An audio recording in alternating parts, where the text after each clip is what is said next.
Assalamualaikum warahmatullahi wabarakatuh. Perkenalkan, nama saya Putri Ayu, NPM A1L020036. Saya berasal dari kelas BK1B.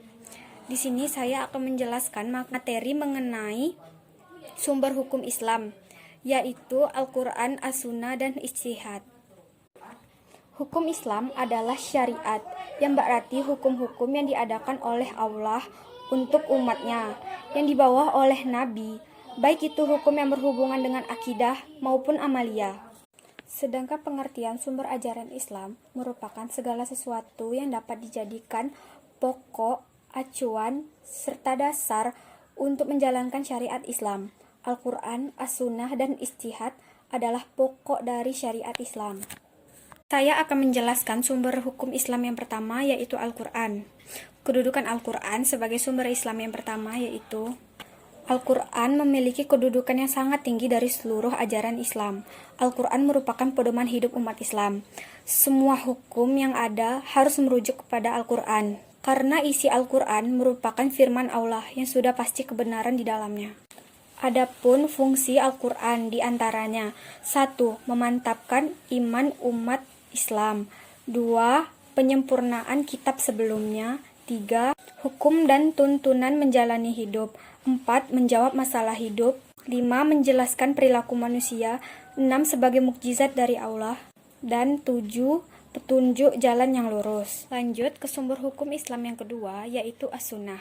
As-Sunnah secara bahasa artinya jalan, peraturan, perilaku yang dibiasakan, atau perilaku yang terpuji. As-Sunnah biasa disebut dengan hadis. Hadis dibagi menjadi hadis qudsi dan hadis nabawi. Hadis qudsi adalah hadis yang maknanya dari Allah dan lafaznya dari Rasulullah. Sedangkan hadis nabawi, hadis dan makna kata-kata lafaznya murni dari Nabi. Dan hadis ini dibagi menjadi 3. 1. Sunnah qauliyah, yaitu berupa perkataan Nabi yang didengar oleh sahabatnya dan disampaikan oleh orang lain. 2. Sunnah fi'liyah, yaitu perbuatan Nabi yang diketahui dan disampaikan oleh sahabat Nabi ke orang lain. Dan yang terakhir yaitu sunnah takririyah, yaitu sesuatu yang timbul dari sahabat Rasul yang telah diakui oleh beliau, baik perkataan maupun perbuatan. Kedudukan As-Sunnah terhadap sumber hukum Islam. As-Sunnah merupakan penafsiran terhadap ajaran Al-Quran, merupakan implementasi realitas serta ideal dalam Islam. As-Sunnah di samping menjadi penafsir terhadap ajaran di Al-Quran, juga menjadi petunjuk kedua setelah Al-Quran. Fungsi As-Sunnah terhadap Al-Quran. 1. As-Sunnah berfungsi sebagai penguat atas apa yang dibawa Al-Quran. 2. As-Sunnah berfungsi sebagai penguat atas apa yang terdapat di dalam Al-Quran. Yang ketiga, As-Sunnah berfungsi menetapkan hukum yang belum ada di dalam Al-Quran. Selanjutnya adalah sumber hukum Islam yang ketiga, yaitu Ijtihad. Ijtihad adalah penetapan salah satu sumber hukum Islam.